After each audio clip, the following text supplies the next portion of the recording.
Welcome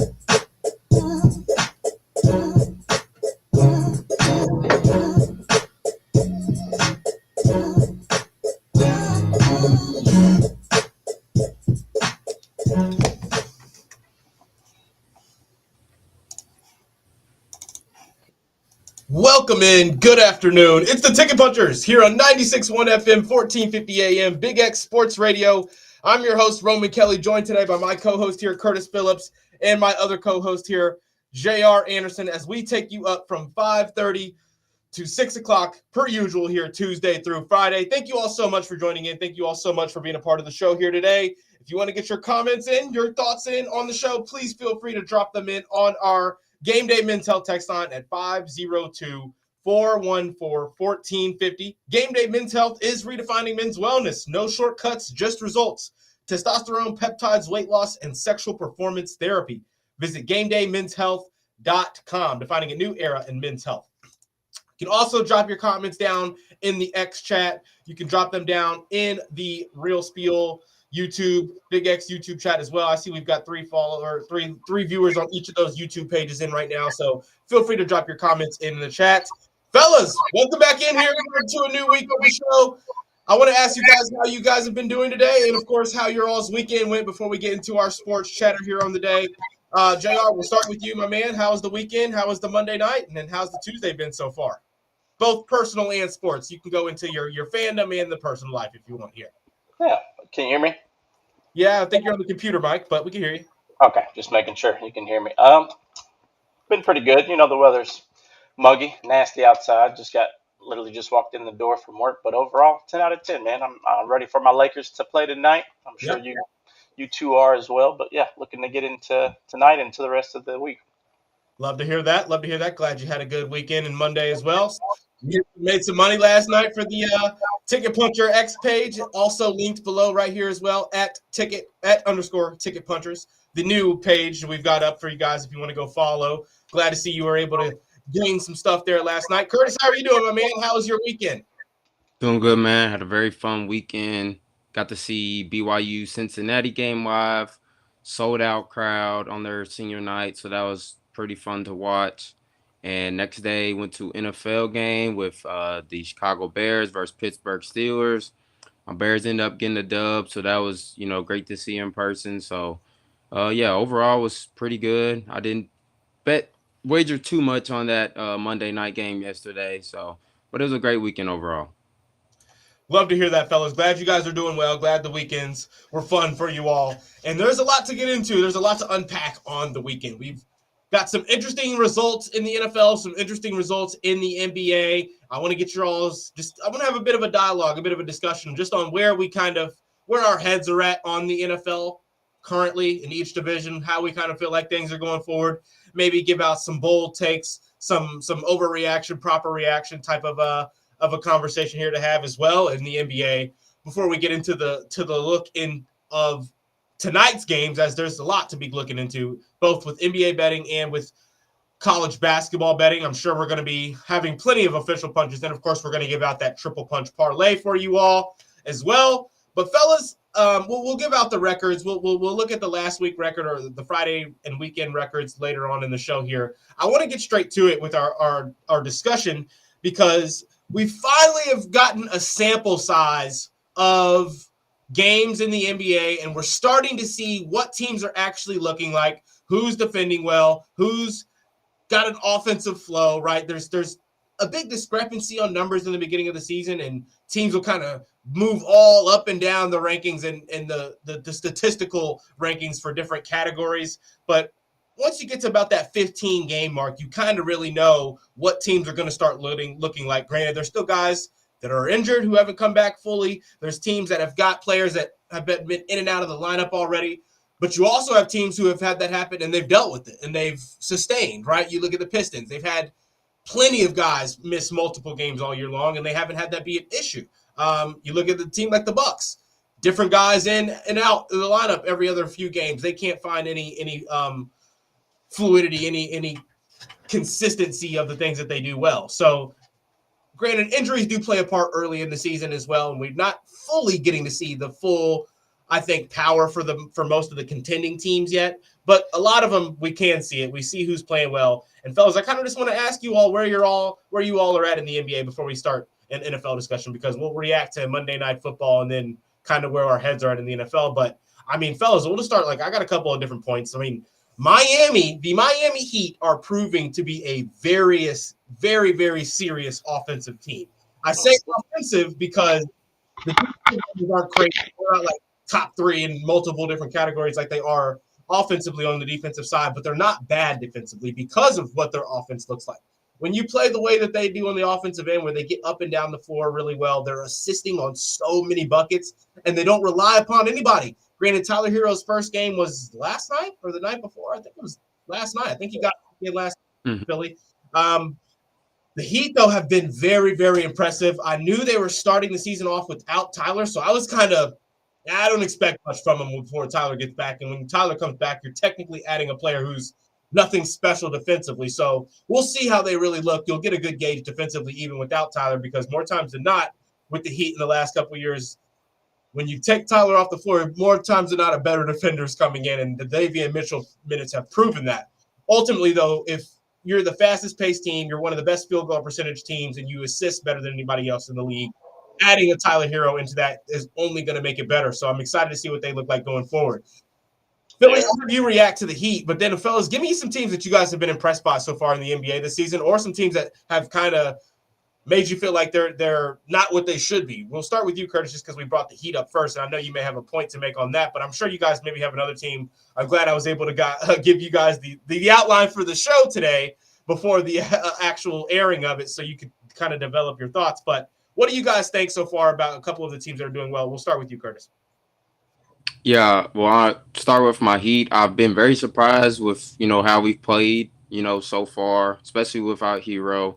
So that's been a plus. We got a lot of young guys, and I think the difference with us this year, we're usually one of like the bottom five pace teams in the league. So we're usually slow tempo, getting a half court offense. But now this year, we're trying to make an emphasis on pushing the ball up, running with these young guys, and I think that's really what's been helping us. I'm not jumping the gun saying we'll make it far yet. We'll have to see throughout the season if that sustains. But ultimately, I do like the way we're playing. I don't like that we have a negative record on the road and we're 8-1 at home. So we'll see how that goes going forward. But I guess a team that I'm surprised about right now is that Toronto team, second right now in the East, 13-5 right now. So yeah, they've been looking pretty nice so far. They got about 3-4 guys that can kind of do the same thing, and Ingram, Scotty Barnes, R.J. Barrett, but I'm kind of liking how that roster's stacking. Yeah, they've been defending very well. They've got a lot of size out there when you've got a Scotty Barnes and Brandon Ingram. I mean, Ingram going for 37 last night, I believe, looking very good. They've been impressive for sure. And you knew they would get better with Ingram, but not having that true set-in-stone guard outside of Quickly kind of made you wonder what it would look like there. But R.J. Barrett has kind of taken on that shooting guard, second off-guard role very well as a scorer, kind of takes the pressure off of Quickly as well. The amount of usage that Ingram and Barnes get on the ball also helps out a player like Quickly. Quickly's basically an off-ball point guard. He gets to run around like Steph and do things like that off the ball for a good portion of what they do offensively. Granted, he's nowhere near the shooter and doesn't have the gravitational pull, but a player like him kind of gets the benefit from the usage that those other wing players get. So they've been impressive for sure. JR, what about you?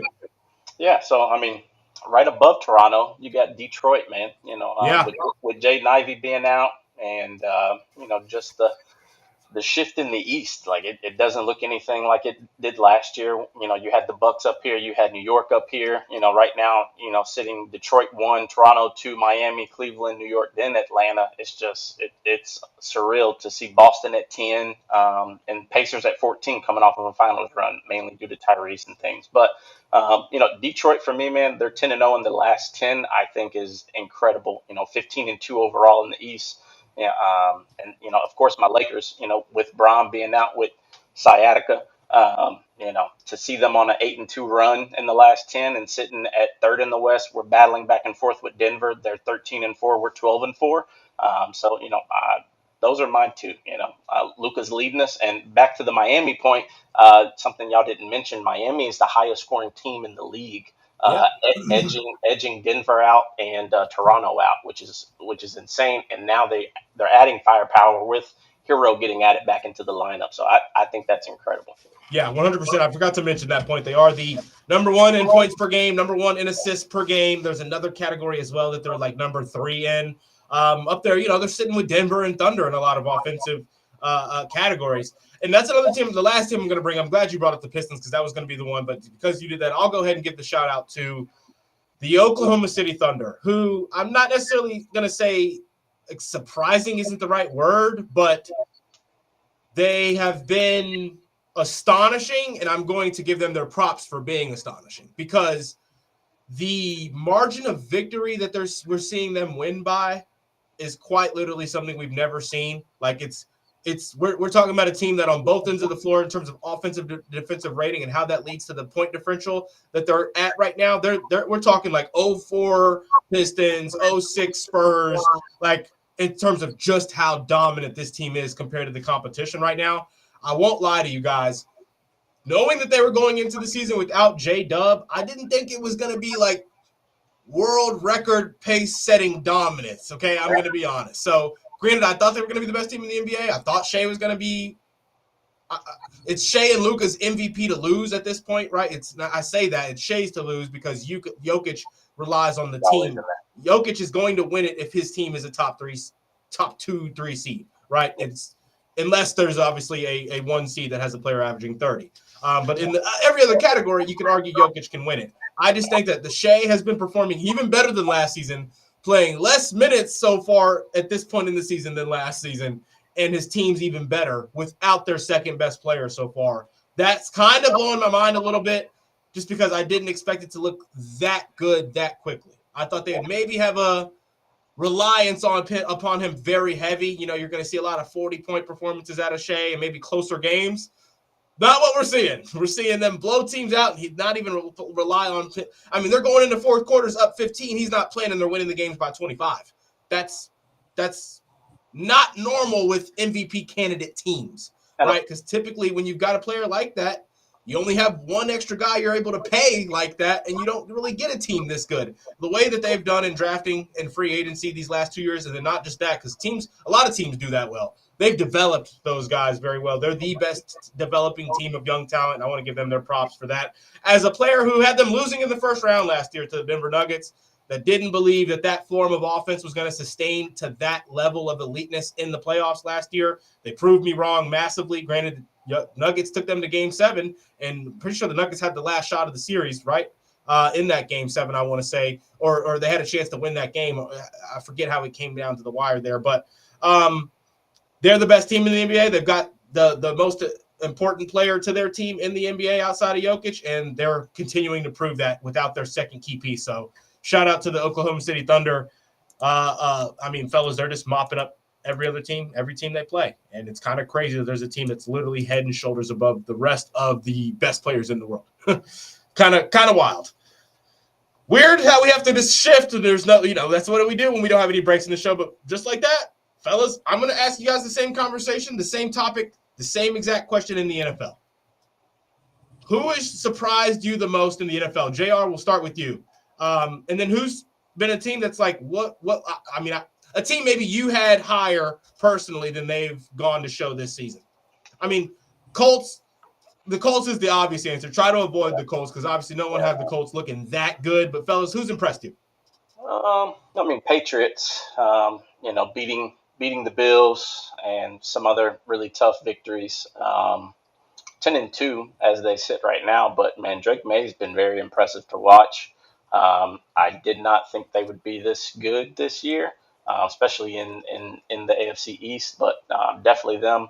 My Ravens starting off 1-5. We're back, baby. Time to get rolling. Even with Lamar not looking as good as he is, we're right back in the leader spot where we belong in the AFC North at number 1. I mean, I call Broncos, so Broncos aren't going to be a surprise to me. I call Broncos and Chargers, which they both are number one, number two in that division above the Chiefs by one game, and then the Raiders, who we don't even need to discuss. But yeah, I mean, those would be mine. I like it. Curtis, go ahead.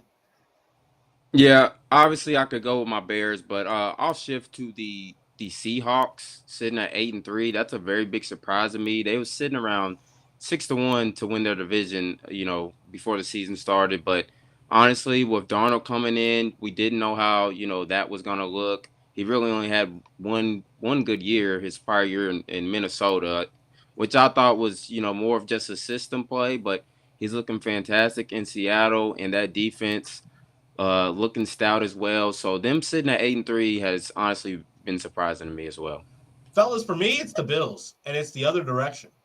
This is a Bills team that going into this season, maybe I was listening to the talk shows a little bit too much. Maybe I was hating on Josh Allen previously too hard and thinking that now it's finally aligning for him. And I let up on that hate a little bit, especially with the way that they started the season off. Look at how they did against the Ravens. And then the highs that they've already gone to show this season. You can't be a team that has highs like that and then to go on and have lows that you've already gone to have this season as well. Where I'm talking like you've had two different halves of football this season where you look like a bottom feeder in the NFL on both ends of the ball, letting whoever come and march down the field in important moments in the game and get important touchdowns. And then on the flip side, not putting teams away when you need to. Granted, they've gotten the wins in some games where it's been that case, and they've also lost a couple of those. I just don't think they should be sitting at 7-4 right now. There's question marks on that wide receiver room, and now those questions are now coming into fruition a bit as you just kind of see that there's a bit of a lack of trust in the wide receiver room from the quarterback in Josh Allen, and that you can't have that. You can't have that this time of year, especially. But they're not trending in the right direction, in my opinion, as a team. When I thought this is kind of where they would start clicking. I feel like this is kind of where they start clicking in regular seasons in the last couple of years, and we're not really seeing that right now. They've surprised me, and then the Seahawks was going to be my the positive, like you mentioned, Curtis. Jackson Smith and Jigba, did you guys know that right now he's on pace to break Calvin Johnson's record for receiving yards in a season? That's insane. I did not have that on my bingo card at all going into the season. You knew that Darnold can sling it. You knew that Jackson Smith and Jigba getting released from the shadow of the mess that DK Metcalf was out there that last season or so. I thought that it was going to be a big year for him, but I didn't think it would be this big, and they have had a year offensively throwing the football. Could have been Jefferson, but we don't have to talk about it. Yeah. Don't know what the Vikings are doing right now up in that front office. I mean, you got to be feeling a bit silly right now. I get why you didn't want to pay Darnold what he deserved, what he was earning at that point after the season he just had. But now look at you with the Hall of Fame level receiver not going out there and being the team you should be. But that's part of it. That's part of it. That's NFL football these days, fellas. And that's what's tough about being a receiver in this league is that it's got to be the perfect scenario. You can be the best player on the planet, but it doesn't always matter. That's kind of what's happening there, at least in terms of offensive players with Jettas. Let's move on, though, fellas. We've got a lot of action on tonight. I want to get your all's opinions. We'll chat a little bit in NFL if you guys want to. I mean, Brock Purdy on Monday has maybe earned Thing of the Week. And I get that a Monday Night Football is technically the week previous in terms of the season. But in terms of radio, start of the week, I mean, it's the first day of the week for us. Monday Night Football, that's the first game in which you can qualify for the Thing of the Week, and he is definitely already a candidate with that. Was it the third one? 3 before halftime. Yeah, I think the third one was directly to J.C. Horn. Like it was just that was the second one. The second one was Thing of the Week, I believe, partially because he did throw 3 and that emphasis, like you get nominated just because all 3 were bad. But that second one was really, really bad. And then Brock Purdy throws 2 of them, and they still get a very comfortable victory there. I mean, I don't like watching the Niners play outside of McCaffrey. I don't like any aspect of watching the Niners play outside of McCaffrey. But McCaffrey, he's something special. And JR, we let you down last night. Philly and I both with the triple punch parlay pieces. We had Scotty Barnes I had for 20 plus. Curtis had Matherin for 20 plus, and you had CMC over 110 rushing and receiving, in which he covered that easily. Scotty Barnes 18 points and Matherin 14 points due to the blowout kind of starting for the Pacers, unfortunately. So we'll get back right with the parlay piece for tonight, fellas. I do want to get our official punches out. We'll go straight away. We'll start with you, Curtis. College basketball, NBA. There's even some NCAA football action on tonight. We know that there's some Tuesday action on. If you want to look into that, I actually do like Western Michigan going up against Eastern Michigan tonight. I think they're 10.5-point favorites. I might tease that down as a parlay piece potentially for tonight, but I don't know if I want to take any college football when we've got college basketball on. Curtis, what's your official punches for tonight, my man? What are you looking at? Any statistics, if you got those, you can go ahead and throw those out with your plays as well. We do have to be somewhat quick. We spent a good amount of time chatting there about the status of those two NBA and NFL leagues, but what do you like officially tonight? Yep, I'll start from college basketball. Give me Tennessee money line at plus 140. This game starts about 10 minutes from now. It's 6. So it's probably your play too, Roman, I'm assuming. But no, I've got Houston minus 3.5 on this two-leg right here. Gotcha. So now I'm hoping now I feel like I need to cash out. Well, don't change it because of me. But my reason being, right now in the season, I think Tennessee looks like the more complete team. I think these defenses kind of cancel each other out, and I think the game's going to come down to offense. And you see Houston, they're ranked out of the top 100 in a lot of, offensive statistics. Where on the flip side, Tennessee usually built on defense, just like Houston, but their offense is what has, surprised me this year. They're in top 50 and, a lot of different metrics right now. They have depth at really about every position. So I think they come out and get a win today. And then I'll transition to the NBA real quick. I like Desmond Bane over 20.5 points. Wow, that's an official punch that I've literally got right here, right now. Yeah. Great minds think alike. Yeah, I got that at minus 125. He's been over in 4 straight versus the Sixers. He already had 24 versus them this year. And that game was with Paolo. This game will not have Paolo, obviously. Taking my take. Yep.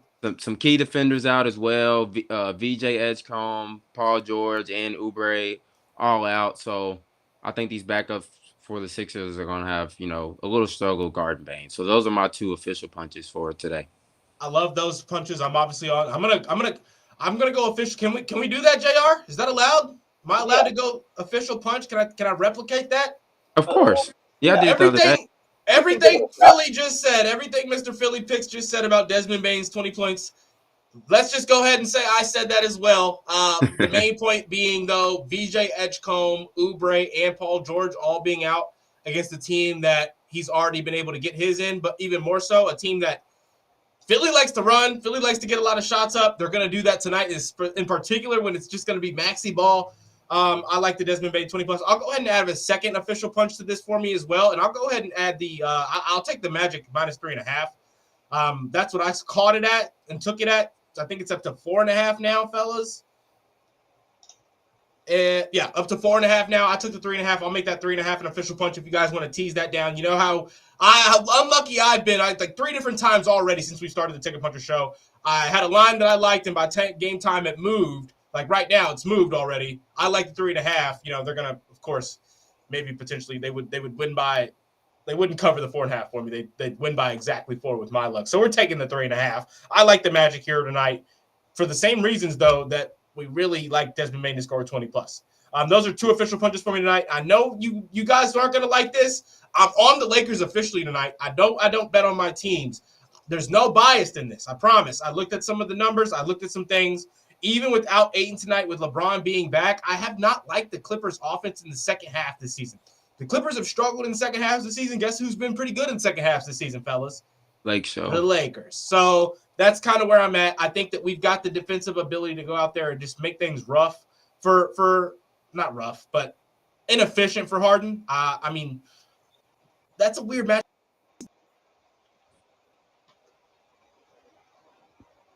You block out. With the defensive effort, he can go out there, Braun and Luka. So give me the Lakers minus 5.5 tonight. Tease down as well from the 6.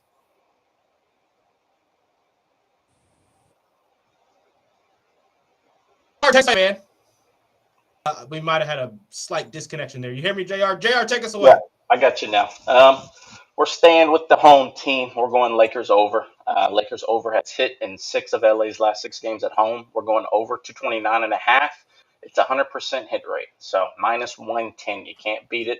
We know we don't love to play extremely good defense. With no Ayton tonight, I think it's going to be even more of an up and down type of game. So over 229.5, minus 110 on the FanDuel right now. You stole my 5.5. The line for it right now, I believe, is 6.5 at minus 112. Could tease it down to 5.5 and still get it for minus 122 ish.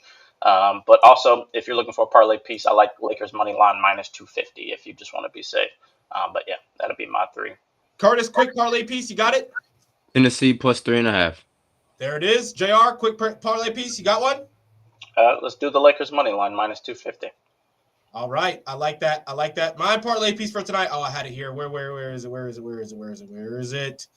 Oh, where is it? Oh, it was a spread. It was a college spread tonight. I believe it was. I had Norfolk. You know what? The second one I like tonight. I like Auburn plus 5.5. I think they went outright against Michigan, if I'm being honest, but I definitely like them to cover. Michigan has gotten by on a few games. This is not an Auburn team you can get by if you don't play your good ball against. And Pettiford's been getting up through here in the last couple of games for Auburn. Give me Auburn plus 5.5 for the triple punch parlay piece. And that will wrap us up here on the Ticket Puncher Show. Thank you all so much for tuning in. Thank you all so much for listening here on the radio side of things. If you want, though, we're going to go continuing on for just a few minutes on YouTube, on X, Real Spiel Podcast, Big X Sports Radio on YouTube, and then, of course, at _Ticket Punchers on X if you want to catch us chat here a bit more to end things out on the day. Thank you all so much for listening. This has been the Ticket Punchers right here on Big X. Punch Let's go those punch those tickets. tickets. Punch them tickets.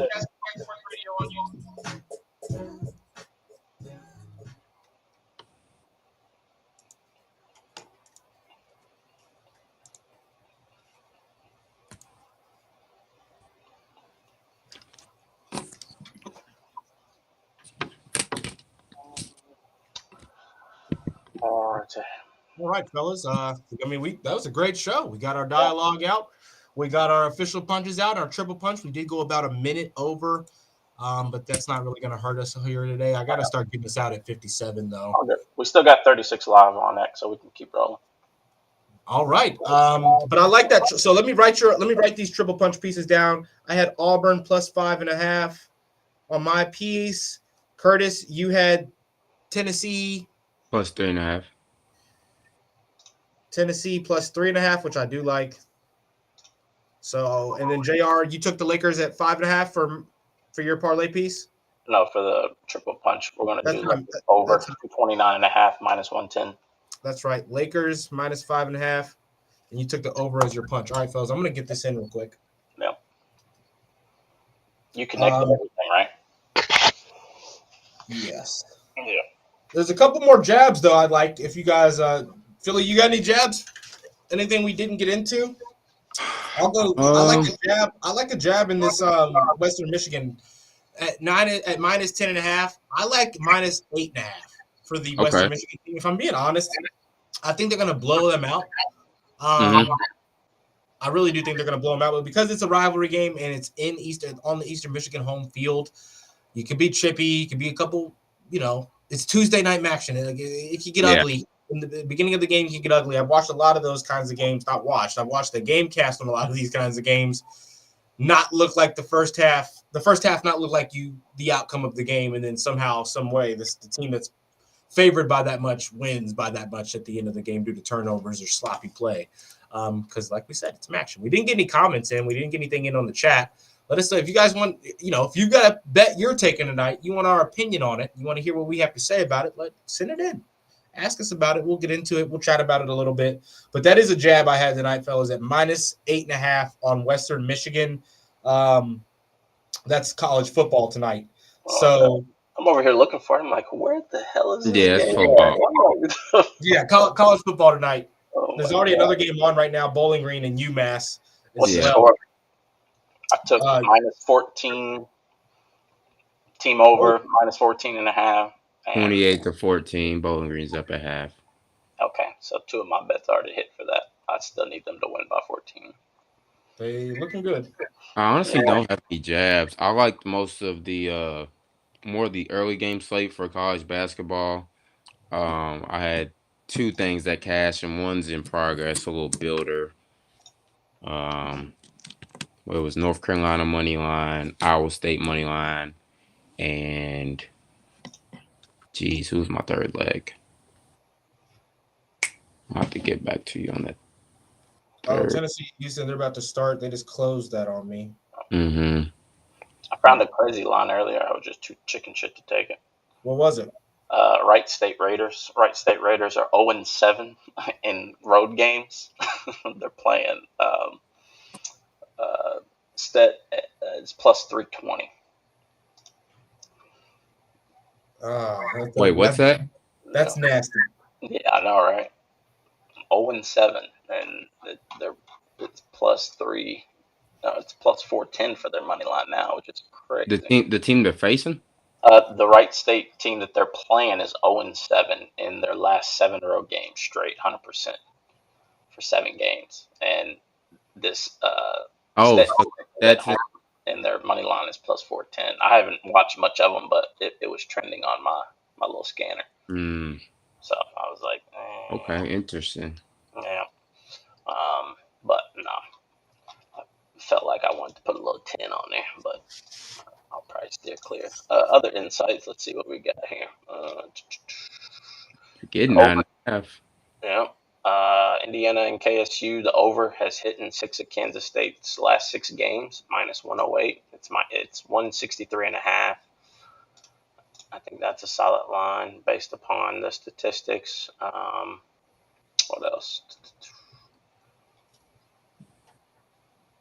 Oregon plays at 11 tonight, right? Against South I Dakota. know they play late. Yeah, so Oregon is 12-0, and their last 12 games is a favorite, minus 137. Yep, 11. Okay. Been trying to find the juicy ones here lately.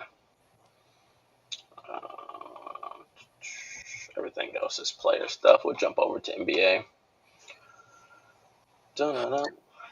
I didn't get to do my dig for that Lakers Clippers game. Ain't much to dig, baby. Luka 30 ball. Yep. I was trying to look at something for Brian. Maybe he's been diamond. I don't trust him yet, man. See what I is don't know this? why. I just don't trust him yet.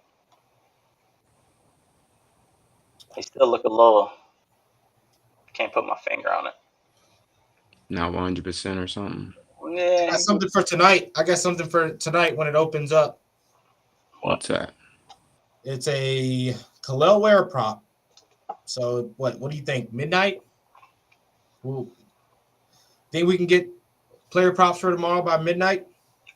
Here lately they've been releasing them at like 1:30 to 2 a.m. So I mean, Who do they play? They play the Bucks. Okay, all right. I'd assume so. I mean, with no Giannis. Nobody plays tonight. Jump on those Khalil Ware rebounds. Jump on those Khalil Ware rebounds. What they did not you on there do right last night? Like 16, maybe? Yeah, 18 last night, 16 the shit. night before. I mean, I'll just read you. He hasn't had less than 10 since the first game of the year. He's only had 10 once, 12 plus in every game. 11.5. Jump on it tomorrow. What do you say? That boy. You know that's crazy you say that? Because maybe that was the only game I took his PR. I took his PR one time, and he didn't get close. It might have been that game he didn't get 10 rebounds. They got the game already on there.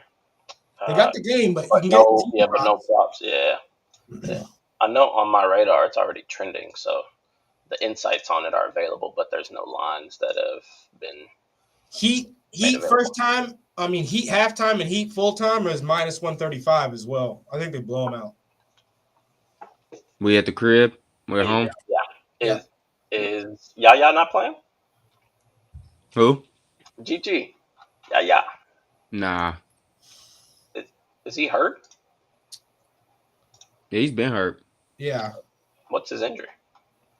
Not for sure. I haven't been watching him. No, he's hurt. Yeah, he's got a calf strain.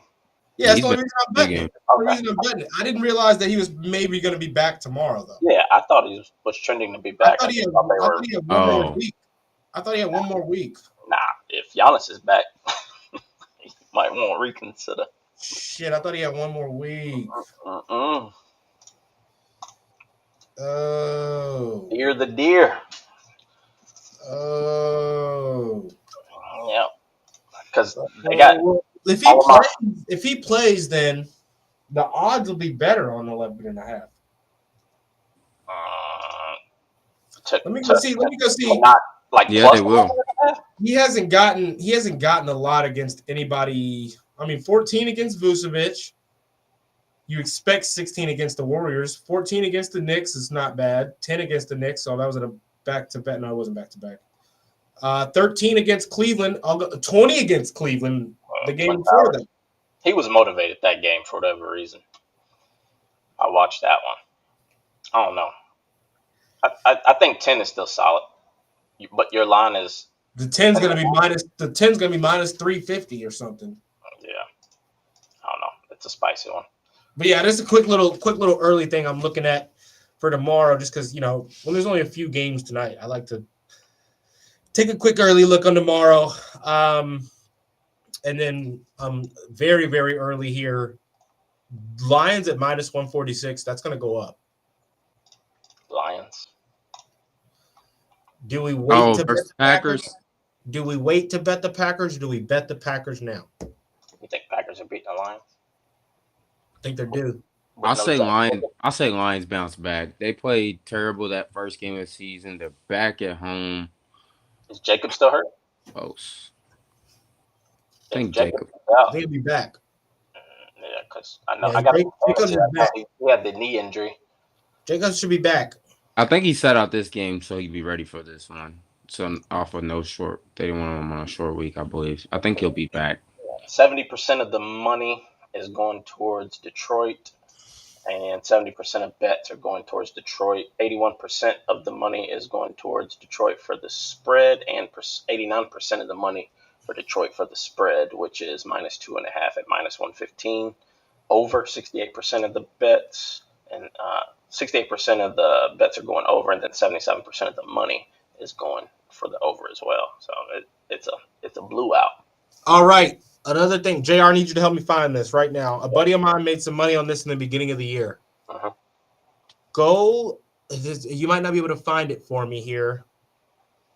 Josh Jacobs, anytime fourth quarter touchdown score.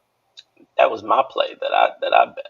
That was yours? I thought it was my buddy Adonis. Nah, he bet that on our triple punch at one day. That was trending, and it was like plus 400 or something. He took the anytime on the triple punch. That's right, but he played. He took fourth quarter. Josh Jacobs and anytime, but both. That night I only took the anytime. I took the anytime. The fourth quarter, because me and Curtis was talking about it on the YouTube segment, and we was like, bro, that damn. He covered it like 5 straight games or something crazy. Yeah, and it was like what plus 320 or something. Yeah. He always scores in the fourth because they just start, doing. I like Jahmyr Gibbs at plus 310, and I like Josh Jacobs at plus. At this point, we might as well just put Gibbs for 2 every week because that's literally, I wanted to do it this week. Yeah, Gibbs, Jacobs 1 if he's healthy. Gibbs is 2. The anytime for Gibbs in any quarter. Okay, second quarter it's plus 270 for Gibbs. Third quarter it's plus 420 for Gibbs, and fourth quarter it's plus 310 for Gibbs. Yeah. I feel like he's not scoring in the third quarter. Yeah, like that's typically crazy. They start opening up the pass rate because they've been trailing a little bit in the second half here lately. He's a home run threat. He could score anytime he touches the ball. Yeah, but he typically scores in the first half predominantly, like first or second, because he fresh legs. He breaks. Yeah, it's either that or like a game-winning type of touchdown. It feels like. Yeah. What do you get? So we taking the Josh Jacobs plus 410 fourth quarter. The knee scares me, man, just because he's been banged up. But let me see. Wow, St. John's is doing Baylor in. Are they really? Man, my cousin told me to take him. Man. Oh, Ricky P, baby, you forget? No, I figured they would win. I just didn't think it would be like that. with the way that they looked last night and the way Baylor looked. Rick was chewing ass last night. Yeah, he was pissed. Did you see the post game presser of how he was like shutting the reporters down when they tried? I heard about it. I didn't watch it. I heard about it. Yeah, he was. Here's a line I like tonight, fellas. Arizona State minus 5.5. I was looking at them for a money line parlay piece for basketball. Yep. Arizona State.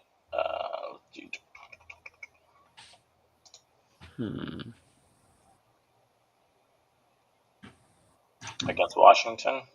Yeah, minus 115. Yeah, 84% of bets on AZ spread and then 80% of the money. I like that. I like that a lot. Excuse me. Even though Washington's covered +5, but they're 3-3. AZ's at home. Yeah, I like it. Shit, I mean, even their money line at minus 275 is not bad. Yep, and a little 2 or 3 leg. For a low. Found 2 or 3 like that you liked, which I could probably find. There's just not a lot. Like I don't like Iowa straight up over Ole Miss, even though I do. I don't like it that I don't like on the road. Like I don't like taking Iowa on the road at Ole Miss when I figure Ole Miss is just a matter.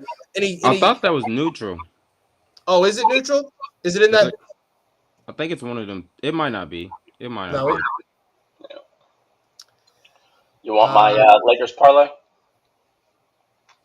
Hell yeah. She's sexy.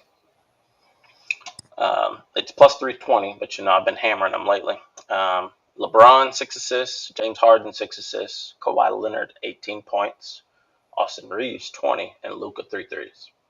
+320. 1 unit, 2 units.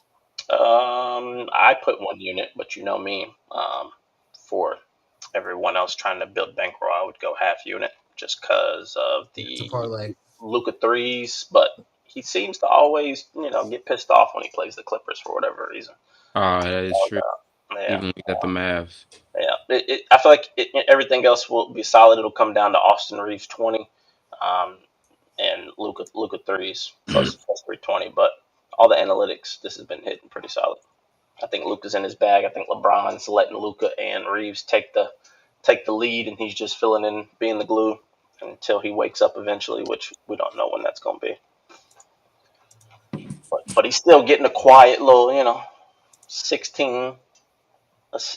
Points, 6, 7, 8 assists and some boards quietly, not even too flashy. But yeah, that's my +320. JR, see if you can in the chat. See if you can find us a game cast tonight. Like let's try to do the exact same thing we did with the rewatch or the watch along, except it's a legal version and it's just the players. It's just the name on the court or the ball, like the little tracker like the semi-cast thing. You don't want to do that. It actually shows the ball moving up the floor like how they do on FanDuel. Did the one that we looked at not do it? I don't remember. If we can do that though, I'll do play-by-play on the game with you guys. Like not like full on Luka with the step back 3. Got it. But we'll commentate live on the game. Playback. You didn't want to do playback? You want to try that out tonight? We can do playback. I mean, we got. You got the league pass. You got the league pass. Yeah, I got league pass. I mean, for those of you still listening, we're gonna try to do a stream through this playback platform, which we'll post. It doesn't show the game unless you subscribe to NBA League Pass. So for those of you who have a League Pass subscription or you want to get one, I think it's only like $14-15, and you get access. But if you subscribe to it, you can watch the game with us, and then we're gonna do live plays, live bets and stuff. We tried to do this last week, but we ended up getting our old X account suspended after having 1,800 live watchers, and so we're starting fresh. But we're gonna do it the correct way this time. So that's what we'll do. We'll link the playback link for all of you to join up pretty easily if you guys want to watch with us. What game though? That's the. Well, I guess Lakers is at 11, isn't it? Yeah, I mean, us. I mean, this is the cup stuff. So I mean, if we're gonna do it, it'd be a good night. I mean, we could even, I don't know y'all's schedule, but I mean, I'm pretty free. We could do like an early game and then Do roll the first into game? 11. Yeah, we can roll into a late game if y'all can hang. Yeah, let's try to hit the first game at like halftime. What is the first, or what time is the first game? It's an 8 p.m. They do 8 and 11 for the Peacock Cup games. Okay. I'm about to say, okay, I'm about to do my show right now. Oh, well, if Well, it's on we Peacock, can if it's on go like Peacock, third quarter, fourth quarter of the first game or something. Just get comfortable with it. yeah. If it's on Peacock, they can't watch. We can just watch, do the live. But if it's on League Pass, or ESPN, then I think you can watch it through the NBA League Pass. But if it's on Peacock, then that's restricted to just Peacock. Where can we find a Gamecast? This is all new to me. All right, I'm going to get off of here, fellas. I'm going to try to figure this out if I can get home. Thank you all so much for tuning in. Thank you all so much for listening here today. We appreciate you guys. We'll get back to you guys tomorrow as well, 5:30 to 6, with a little bit of an after show talk as well for you guys. Thank you all so much for listening. Like, comment, subscribe, retweet on X if you don't mind. Let some of your followers get in on these bets and these punches as well, fellas. And let's go punch these tickets. Let's go make some money. Punch them. We're going to post all the plays here in a few minutes. So stay tuned. @_ticket punchers right down there below.